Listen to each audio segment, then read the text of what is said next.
When we see our kids struggling, I think we want to help. Sometimes we need to let them struggle. The best sound bites always came if I paused.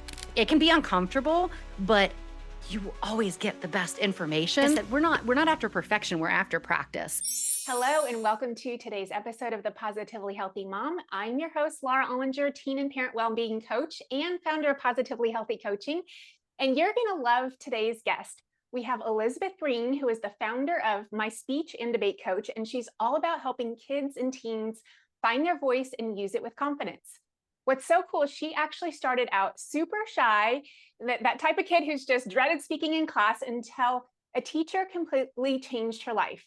The experience led her to become a broadcast news anchor, and now she's paying it forward by helping young people around the world build the same confidence, connection, and communication skills. So welcome, Elizabeth. I'm so happy to have you here. Thank you for having me. I'm excited to be here.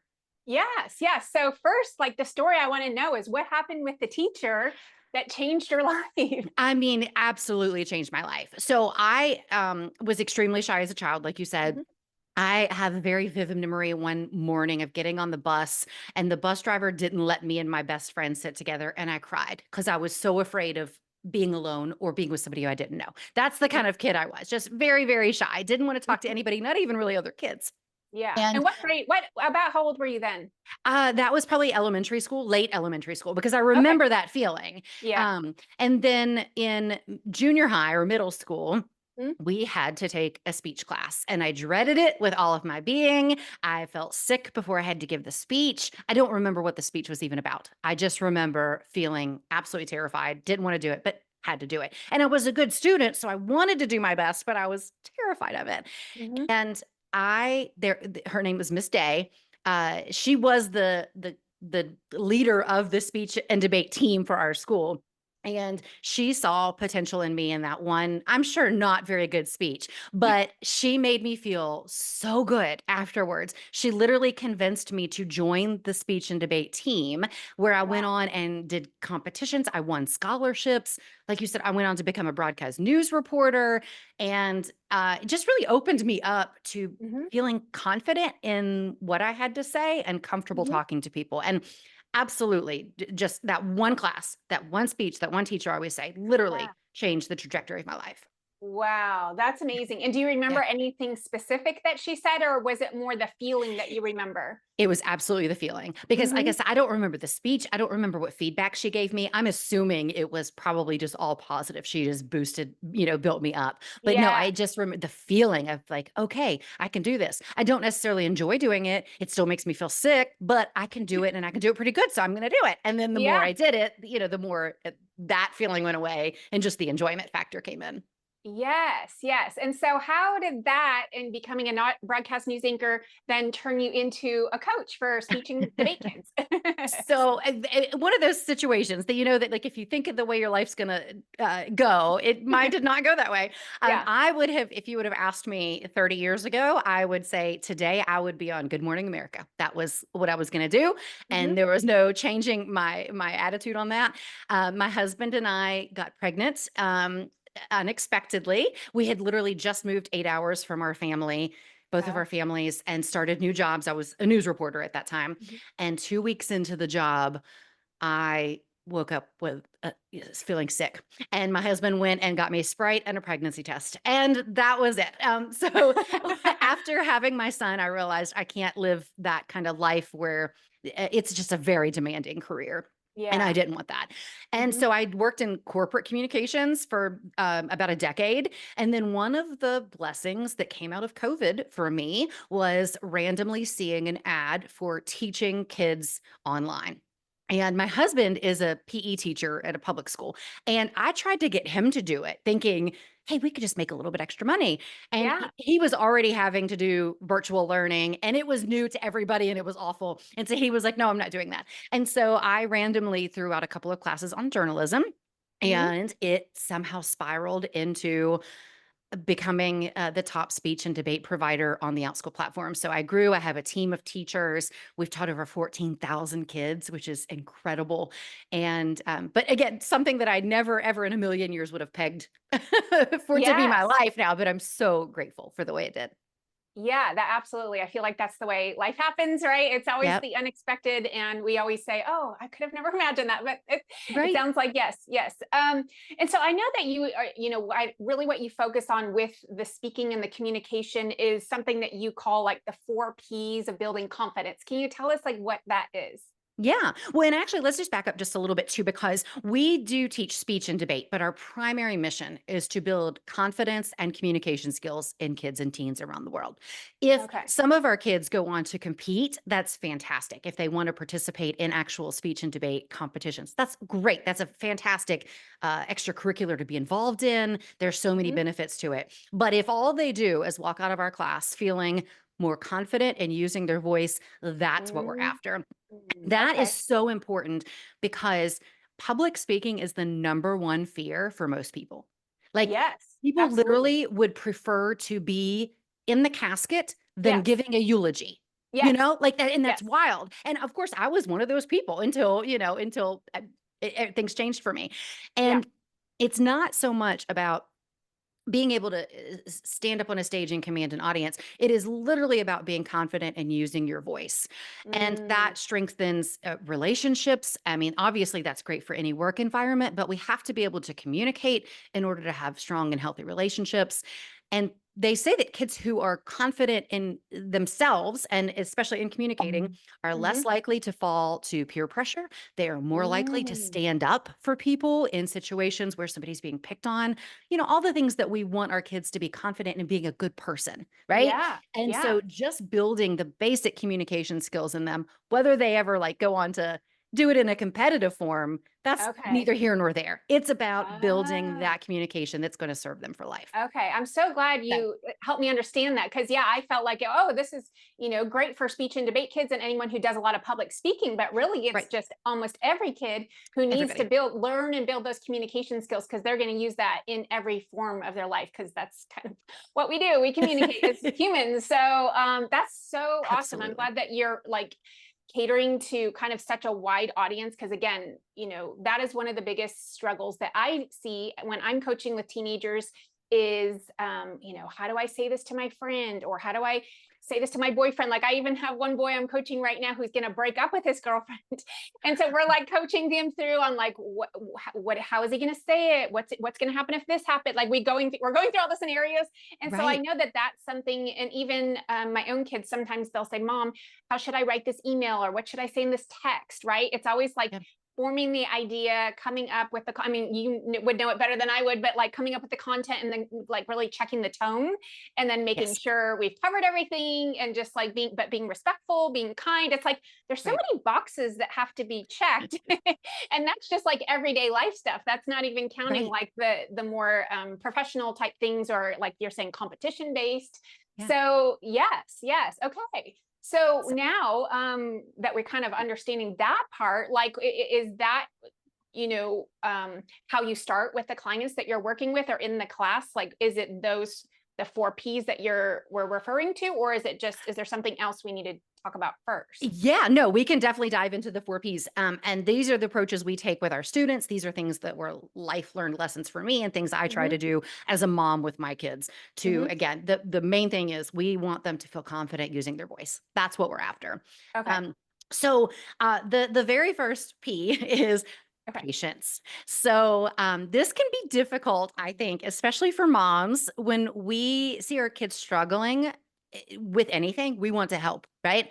Sometimes we need to let them struggle. And so when I say that, I mean give them patience to produce what they want to say. So how many times are you talking to your child and they're like, "Oh, I can't think of the word for it." And we pop in and we're like, "What was this or whatever?" Or like you Mm. said, your kids are asking you, "What do I say to my teacher?" And we say this instead Mhm. of, "Well, let's think about it. What do you think you should say?" Mm. Patience is one of, I mean, it sounds so obvious, but we are busy people, especially as moms, right? And we Mhm. don't always have the time to give them the space to figure out what they want to say. But Yeah. when we have that time, it is really important. One, one of the things that I learned in journalism school was the power of the pause. And this kind of falls in line with being patient. Yeah. Um, and it was when you're asking somebody a question, when you're interviewing them and they Mhm. stop talking, give it a couple of seconds before you start again. Mm, And it never fail. It's awkward. It feels very awkward. You have to we don't like silence. We want no. to fill silence. And so it's our instinct to just go on to the next thing, but it Mhm. never failed. Out of the thousands of people I interviewed, the best sound bites always came if I paused. And Mm, then they would deliver the impactful, the part that they were really feeling but couldn't figure out how to say. And mhm, so for our kids, sometimes we're not interviewing them, but just being patient to let them figure out the words that they want to use if they can't find the word, or without diving right into the next thing, just giving them that pause. And again, it can be uncomfortable, but you will always get the best information if you just pause. And a personal example, my 16-year-old is has his first girlfriend, and I wanna ask all the questions. I'm his mom, and I'm a reporter at heart. I wanna ask all the questions, but I have had to make myself listen to what he says and then pause instead of being like, "Well, what about this? What do you think about mhm, this?" And it most of the time sometimes that's the end of it, he doesn't have anything else to say, but sometimes he has something else to say, and it takes the conversation in a whole different way than it would have. So, mhm, the power of the pause and just being patient and not filling in the blanks for them. Let them mm. fill in the blanks themselves. I That's our think that's first. great. And especially with boys as well, because I feel like you and I are like energetically a match because we're kind of fast paced and we're Yes. enthusiastic. And I have one of my sons is a little bit slower. He's a little bit, it's not that he's a slow person. He just like the way he Right. communicates. Yes. And so I find myself having to like slow down and kind of like match his speed and just kind of be Yeah. present, wait and see. So I love the advice you're giving because that is, and girls can be the same way too, but my girls are both kind of like more like me. They're like, okay, da, da, da, Yeah. and so it's interesting, you really have to you do have to adjust and kind of sometimes, like you're saying, kind of just pause and allow Yeah. and see because you're right. Like sometimes he will say something. I'm like, oh, come from, Yeah. right? Right. I wasn't expecting that. Yeah, Yeah. there is really power in that silence. Whenever we can't do that all the time, right? But when we're Yeah. consciously thinking about it, especially if you're having what seem to be important conversations. Don't rush Mhm. from one thing to the next. But Yeah. like I said, even just in the everyday of them not being able to find the word that they're looking for, let them Mhm. sort it out. As moms, we want to fix it, but Yes. let them sort it out so that they can figure out if they can't think of the word they're looking for, they can find a synonym or something in their brains. Their brains are totally capable of doing it. We just have to let them. Yes. And from a neuroscience perspective, I always call it like the muscle building, right? Like the more we're allowing their brain to do that search and find the process, they're actually strengthening the neural connections. So that way it gets easier and easier and easier, just like you're doing your reps at the gym with a 5 pound weight. And then all of a sudden you're like, Right. oh, well, now I'm ready for the 10 pounder because that was easy, right? And so it's Right. like by interrupting, you're kind of interrupting that neurocircuitry. So, okay. Yes, I Yeah. just had to throw in that little brain science stuff there for a second. Yeah. Okay. So patience. And so what would be the next step?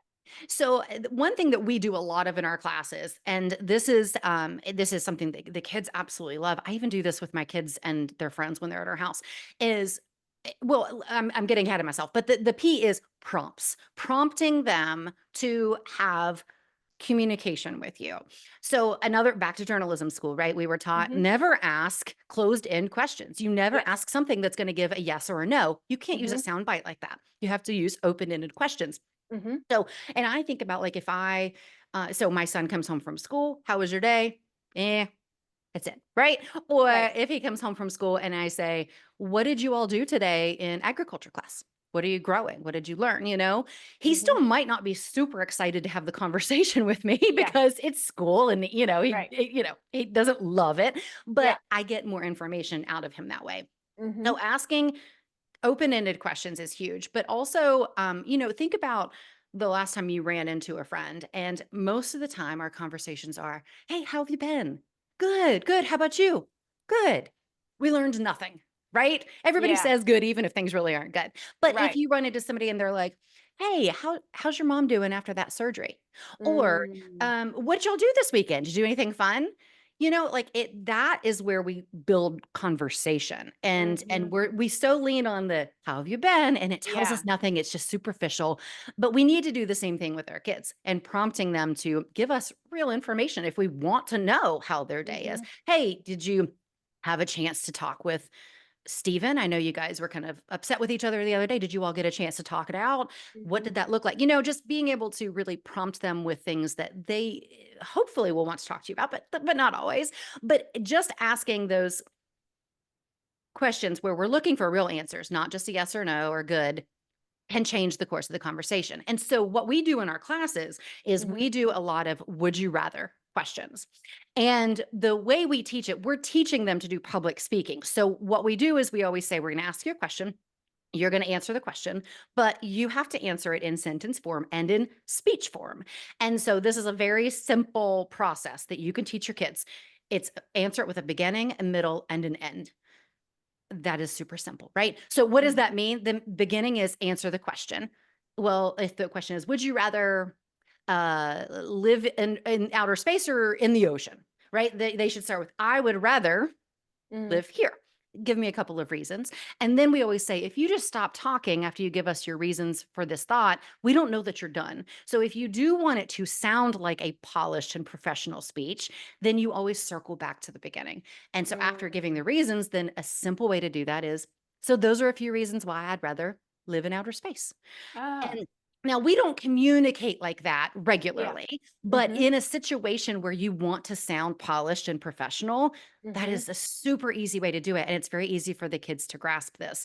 I even was watching an interview with Taylor Swift the other day and noticed how she did it, like on the late night shows. That's what she did with every question. She would answer Oh, it, really? explain, and always circle back. Yeah. So it feels closed, like, oh, I learned Yeah. something. And again, that's not way that we communicate regularly, but it is a Mhm. good skill to be able to have.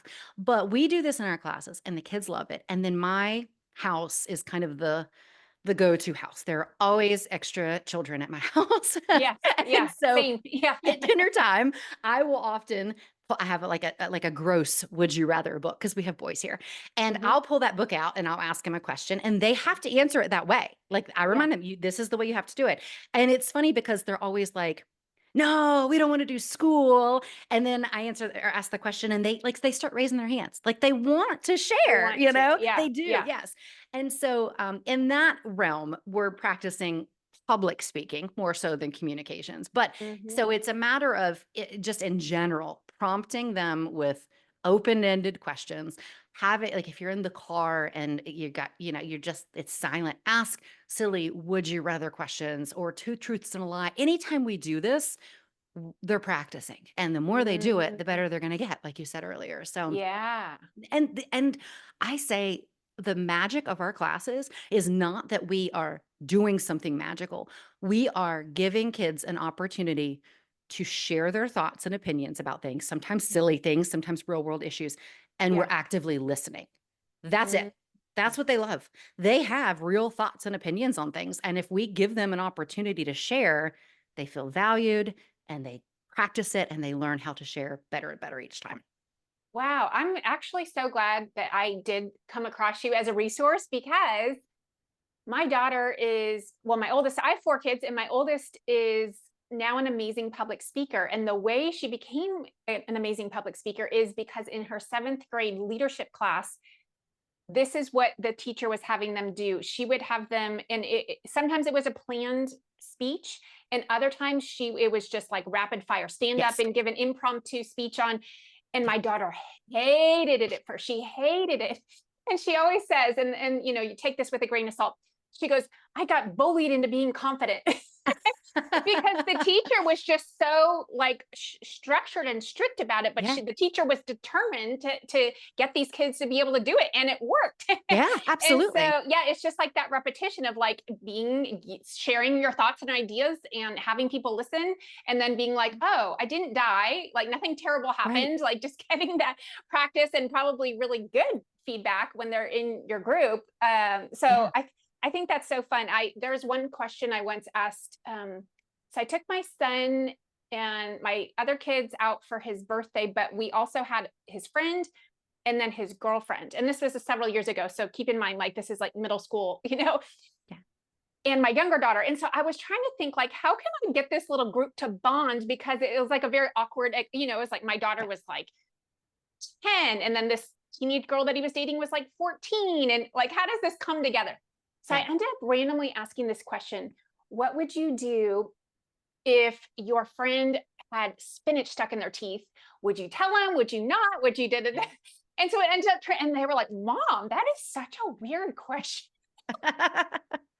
But it ended up like becoming this whole conversation about, well, then Yeah. would you want someone to tell you, and da da da, and all this stuff. And so I Right. just love that idea of the open ended and the kind of hypothetical situations and kind of letting them sort it out. And it can create some like fun dialogues for sure. So Yes. Absolutely. okay. And Yeah. just to add on to that really quickly, that if you are doing that in class, that can Hmm. be very intimidating. But if you're doing it at home regularly, then what's going to happen when you're asked to do that in class? It's a little bit more comfortable. And it all goes back to being public speaking being a fear. So the more we can do at home to help them feel confident in situations like that, the Yeah. less scary it is when they're around other people. But I Oh, love that. okay. And it's interesting that our kids love it. I mean, the first class they come to, it's always like, I'm sure they're nervous about it. I would have been too, but then they're like, "Oh, okay. This is easy enough. I can do this." And they're just Yeah. sharing, things that they're interested in. So it's a Yeah. little thing, but the confidence we see grow from that is extreme.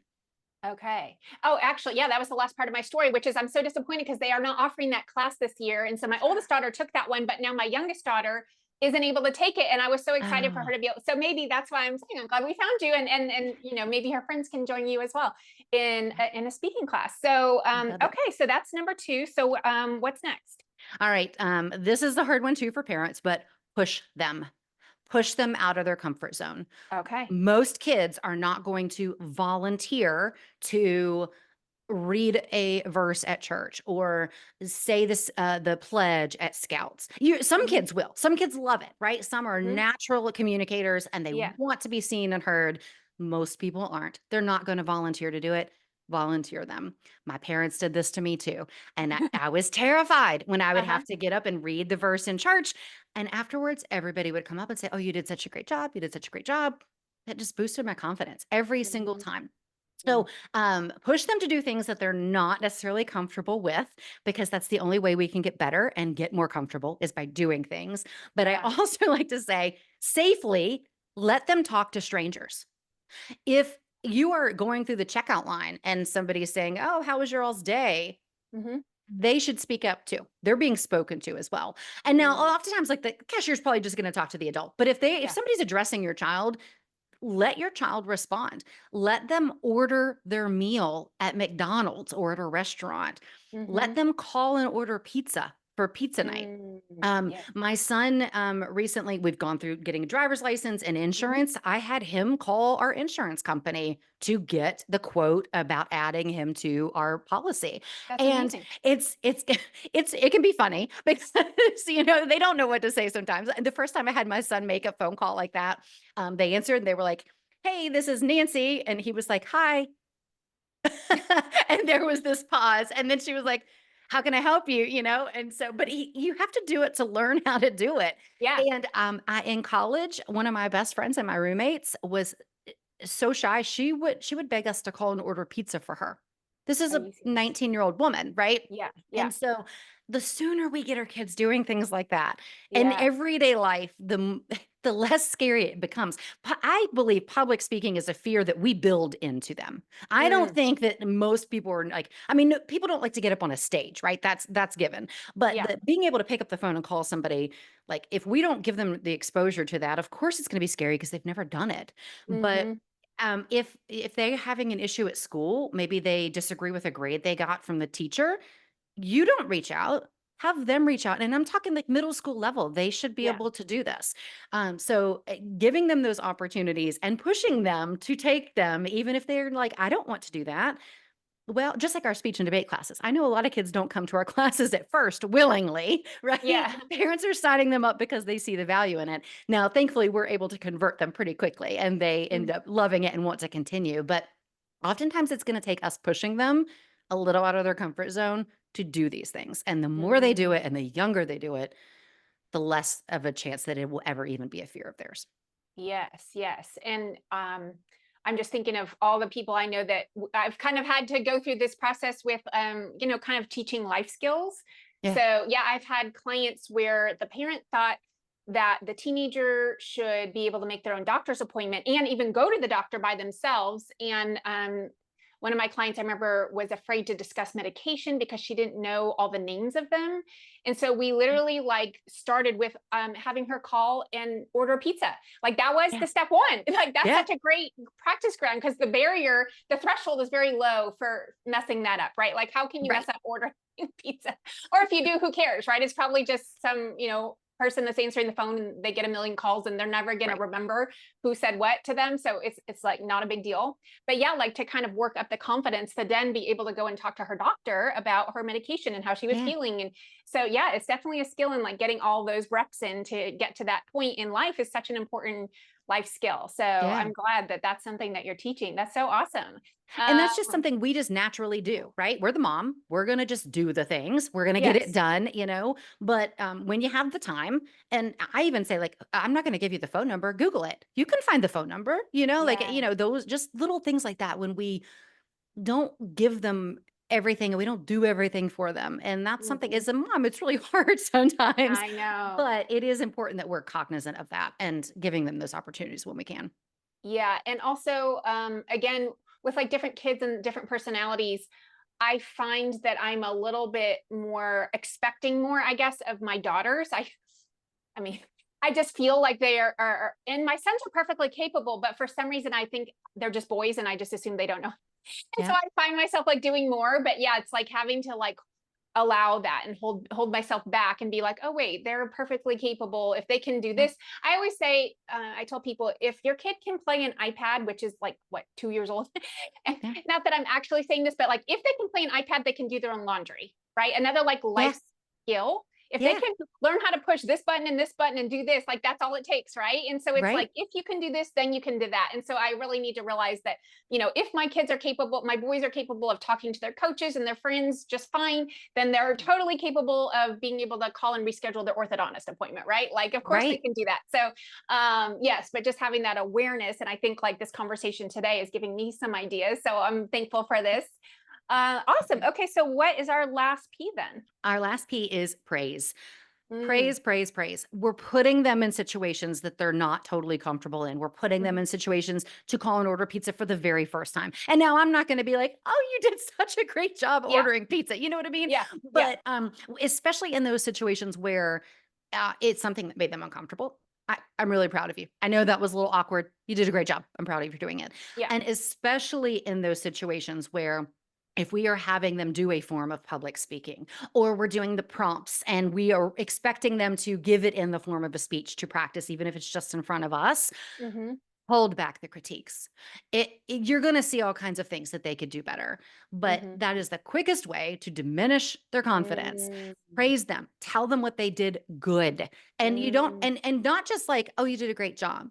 Be specific. yeah. You really did a great job like holding my attention with that. Yeah. Or in my case, I talk fast, right? So when I work with other students, I always have to say, like, if you're a fast talker like me, you literally have to think about slowing down. So you're Hmm. thinking about what you're saying and how you're saying it, and that can be challenging. So if I notice they did, hey, you did a really great job slowing down. I was able to follow you. We want them to get better, of course, and especially if it's something like a competition level, and that's a Hmm. little bit different. But when we're building those basic skills and that basic confidence, tell them what they did good and leave it at that. Now, Mm, if they say something like, "I did terrible," why do you think that? What could you do better? But I'm not saying, yeah, well, I yeah. noticed you did this. I noticed you did that. Especially, like I said, we're not after perfection. We're after practice. Yeah. And that is going back to the very beginning of our conversation. I don't remember what Mrs. Day said to me after my speech, but Hmm. I am fairly positive she didn't critique me at all. Mm, And that just goes so far. And so, like I said, just the more they do it, the better they're going to get. And they'll do it more and more if they feel like you think they're doing a good job. yes. Yes. It's so true. They always say it's so powerful to just have someone believe in you. And that sounds Yeah. exactly like what happened. Like you can really like capture or absorb that belief into your own body and Yeah. nervous system. And I can say for a fact, I've experienced that myself. Like I was not a great public speaker, or I was very afraid to public speak. And I had a mentor and I had my own speech coach and as an adult, and he saw so much in me. He's like, you have so much value. You have so much to deliver. You have so much energy. Like, he's like, I know you can do this. And I was like, it's like, and I believed him. Like he could Yeah. see that in me. And I was like, Yeah. okay, well, if he thinks it, then I think it too. Right. Like that's how that Absolutely. works. Like, I'm like, I trust him. And so therefore I'm going to believe his opinion of me instead of that was kind of like my old beliefs about myself, like what I was capable of in the past versus what he sees in me in my future. So Right. yes, Right. it can make a huge difference. Yeah. Huge difference. And I always say, like, it's kind of the same thing as like an apology. If let's say you're in a spat with your partner and they apologize and they're like, I'm sorry I raised my voice, but nothing else matters Yeah. anymore. That Yeah. that apology is like wiped out the window. And Yeah. so it's the same thing with well, I think you did a great job, but here's what you should work on. And again, if we're Mm, talking like competitive speakers, yes, they're yeah. going to need that feedback, but Yeah. that's not what we're focused on at home, right? We're focused Mhm. on building that confidence so that they can communicate in the world around them. And Yeah. that most of the time means biting your tongue about telling the ways that they could do better. And we mean it from a great place, I know. but it's not always the best response especially in something scary like public Yes. speaking. I'm so glad you're saying that. And hopefully, so many moms will be taking that to heart because, yeah, we all know the feeling, right? Like it's on the tip of our tongue. We're like, oh, and then like try to like Yeah. pull it back. It does Yeah. take a little bit of just this awareness, right? And like Yeah. realizing like what is helpful for my child versus what do I feel like saying right now. And like, Yes. it's not about you.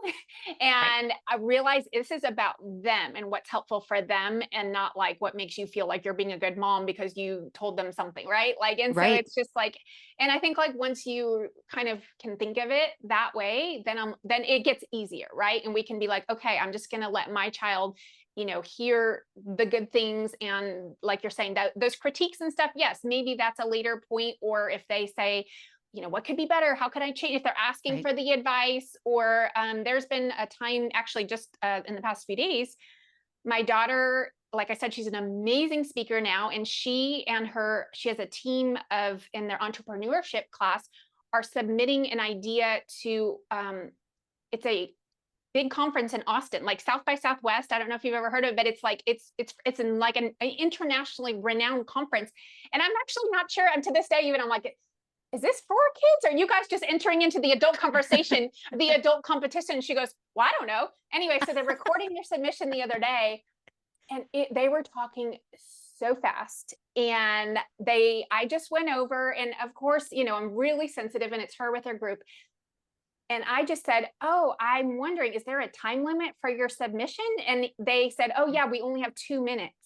And Oh, so one of the guys goes, why are we talking too fast? And I'm like, yeah. well, it does sound really fast. And so that's kind of all I said. Like, I don't even know if I said, it just kind of sounds like, like this. Yeah. So after that, they were really receptive and they're like, oh, we have like an extra 11 seconds spared. So they totally slowed it down and it sounded beautifully. But Yeah. that was only because I knew they could handle that feedback. And I Right. think I even said, are you open to feedback before I even asked them that? So I think like Yeah. that would be if a mom is like on, debating, like, do I say this? Do I not? Always ask permission. That's kind of my rule of thumb. Like, are you Yeah. open to some feedback? And if they say no, then you just say, oh, okay, that's it, right? Like, there's nothing else Yeah. to it. There's Right. nothing else in the conversation. So anyway, okay, Elizabeth, we have definitely gone a little long, but that's because everything. Sorry. No, it's weird. I'm in like absolutely loving this conversation. I'm finding it so valuable for the moms to hear because again, this can apply to almost any situation that their kids are in, or even if they have a college age or like an older child who's like Yeah. doing job interviews and just like learning these skills, I think can be so incredibly valuable. So, how can people find you going forward? So we are on all the socials, but Mhm. our website is myspeechanddebatecoach.com. We also have a YouTube channel where we produce it's speech and debate tips in 2 minutes. So helping, and Oh, and they are tied to debate sometimes, but they're still mhm. tied to like critical thinking. They would apply to anybody. How to spot a fallacy, those things. So those are really geared towards more the kids. And then Yeah. we also have a podcast where we talk about ways to build confidence and communication skills in our kids. And links for all of that are on the website, but you can find us anywhere at My Speech and Debate Coach. Perfect. And we'll add that all in the show notes. So, Elizabeth, thank you so much for your time. I really enjoyed this. And I found it, again, extremely valuable to just have a framework. And that way, the moms, if they're taking notes or whatever, they can go back and be like, okay, this is what I could do better. Maybe I need more patience. Maybe I need to push them a little more. Like, right? They can like Yeah. kind of self evaluate and figure out like where the imbalances are and kind of get to the right spot that they want to be. So, thank you so much. Thank you for having me.